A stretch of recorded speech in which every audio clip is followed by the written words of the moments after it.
Pengarah Bersekutu Negara Singapura Dizan Shira and Associates David Steppert berkata, rupiah yang lebih Ini rupiah pas demo kemarin, ini rupiah hari ini, tapi Alhamdulillah rupiah kembali menguat jadi 17.900. Sorry girl, I gotta go. Yeah, you know this ain't the old me. Try to keep it on the low.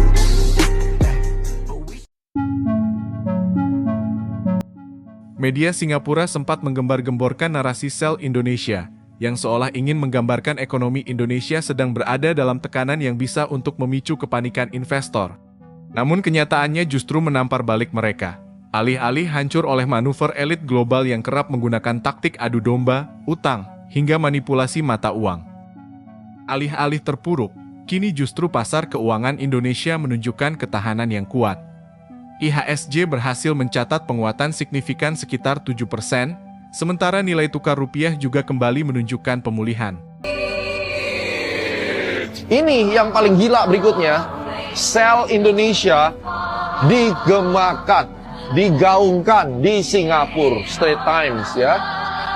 Anda lihat semua beritanya, seakan-akan Indonesia ini negara yang berbahaya, negara yang paling busuk, negara yang jelek sekali, dan semua fund manager merasa bahwa sell semua Indonesia.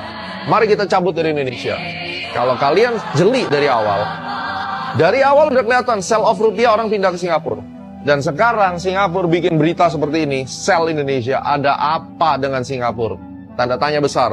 What's wrong Singapore? Dan kenapa kamu sekarang menyorot Indonesia seperti ini? Ada apa ini? Guys, pas rupiah lagi ditekan dan pasar saham merah semua, ternyata Presiden Prabowo nggak tinggal diam.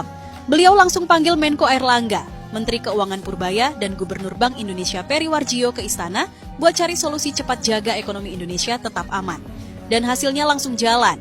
Pemerintah keluarkan strategi Bond Stabilization Fund alias BSF. Simpelnya, negara beli kembali obligasi yang dilepas investor asing supaya pasar tetap stabil dan dolar nggak kabur ke luar negeri. Yang bikin kaget, pemerintah siap gelontorin 2 triliun rupiah per hari ke pasar obligasi. Tapi tenang, Indonesia punya amunisi besar. Cadangan dana pemerintah atau SAL sekarang tembus 420 triliun rupiah. Tujuannya jelas, bikin investor tetap percaya, rupiah lebih stabil dan ekonomi kembali menguat. Jadi kalau kalian lihat rupiah turun, jangan langsung panik. Pemerintah sudah bergerak cepat buat jaga ekonomi Indonesia tetap stabil dan kuat. Rupiah tiba-tiba menguat dan dolar mulai turun. Apakah pasar mulai percaya lagi dengan fundamental ekonomi Indonesia? Sinyal hijau ini meledak setelah Wakil Ketua DPR Sufmi Dasko Ahmad mengumpulkan jajaran BOS Himbara demi mengonsolidasikan stabilitas pasar keuangan. Hasilnya nyata, rupiah langsung berangkat naik ke kisaran 17 ribuan per dolar AS, dibarengi rebound IHSG yang ditopang saham-saham BUMN. Dasko bahkan mengimbau pemilik dolar untuk segera melepas aset falas mereka sebelum rupiah makin perkasa. Apakah ini tanda pulihnya kepercayaan investor jangka panjang atau cuma efek sesaat? Tulis analisis kalian di kolom komentar. ini rupiah pas demo kemarin, ini rupiah hari ini, tapi sepi pemberitaan nggak kayak berita buruk yang viral. Indonesia Cina transaksi nggak pakai dolar, Indonesia Filipina barter dagang nggak pakai dolar. Biar apa? Biar mata uang masing-masing stabil. Dan antara berhasil jual obligasi 82 triliun rupiah, ini sinyal kepercayaan investor. Sederhananya investasi naik, produksi naik, lapangan kerja naik, daya beli naik, ekonomi tumbuh. Purbaya promosi Pandabon ke Cina dan juga Inggris, ini pintu masuk investasi besar. Alhamdulillah rupiah kembali menguat jadi 17.900 dari 18.000. Ini berkat kebijakan Mas Bahlil yang menaikkan harga BBM. BBM naik hampir 6.000, rupiah cuma turun 100 perak. Kayaknya Mas Bahlil ini harus menaikkan BBM lagi biar rupiah semakin menguat. IHSG pagi ini naik lagi ke level 2,45%, 5.886. Padahal kemarin baru lompat 7,5%. Dan gak cuma itu, rupiah juga balik lagi nih ke bawah 18.000 per dolarnya. Sekarang di kisaran 17.900-an. Dua-duanya kompak menguat. Dan ini bukan kebetulan, gua nggak mau lebay juga. Minggu lalu kondisinya memang berat. IHSG anjlok hampir 9% dalam sepekan.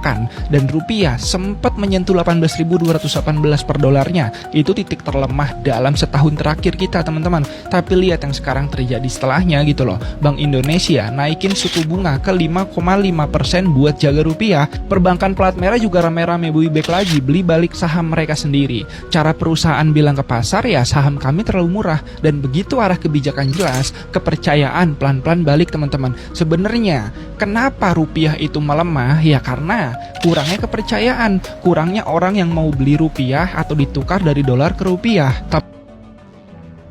Dan ironisnya, negara yang ingin menghancurkan Indonesia ini benar-benar tak punya malu. Nyatanya Singapura masih mengemis pasokan listrik dari Indonesia. Negara mana yang sombong sama kurs mata uang dolar yang menguat, katanya sahamnya terbaik, tapi listrik aja impor lu doang Singapura. Untung aja pemerintah kemarin siapa? Erlangga. Gak jadi tuh mau ekspor listrik ke Singapura. Lagian belagu sih lo, kemarin bilang sell Indonesia, lu seller mood. Negara lu pakai bulan penerangannya saking kagak punya listrik. Kondisi ini menjadi bukti bahwa fondasi ekonomi Indonesia tidak mudah digoyang oleh sentimen negatif maupun berbagai spekulasi yang beredar di pasar. Banyak pihak yang sebelumnya meragukan daya tahan ekonomi Indonesia kini justru dibuat terkejut oleh performa yang ditunjukkan dalam beberapa waktu terakhir. Dan ini tentunya jadi pukulan telak untuk Singapura dan elit global yang menggaungkan Indonesia hancur serta ingin menguasai sumber daya alam Indonesia. Akan tetapi kedaulatan ekonomi Indonesia terbukti kuat dan tak bisa didiktai oleh hegemoni asing. Di sisi lain, perkembangan yang di Indonesia pun tak luput menjadi perhatian media negara tetangga. Anda mau bicara apa adanya, saya juga bicara apa adanya. Sekali lagi, Pak Prabowo tuh kayaknya tahu sesuatu yang publik nggak tahu, tapi dia ngerasa forum tahu. Indonesia kekal sebagai antara rakan dagang terbesar Malaysia di ASEAN khususnya dalam perdagangan komoditi seperti minyak sawit. Namun penyusutan nilai rupiah berbanding dolar Amerika Syarikat memberi tekanan baru kepada pengeluar Malaysia. Pengarah Bersekutu Negara Singapura Dizan Shira and Associates David Stepert berkata, rupiah yang lebih lemah menjadikan ekspor Indonesia lebih murah dalam didominasi dolar sekaligus meningkatkan daya saing produk negara itu di pasaran global. Perkembangan ini memberikan tekanan harga kepada pengeluar Malaysia, khususnya dalam sektor komoditi yang bersaing secara langsung. Ya mungkin bagi teman-teman sekalian yang saat ini menyimpan dolar, karena ingin berharap ada kelebihan, sebaiknya dolarnya dilepas, karena kalau kemudian sudah minggu depan nilai rupiah menguat, kan kasihan kalau simpan-simpan dolar.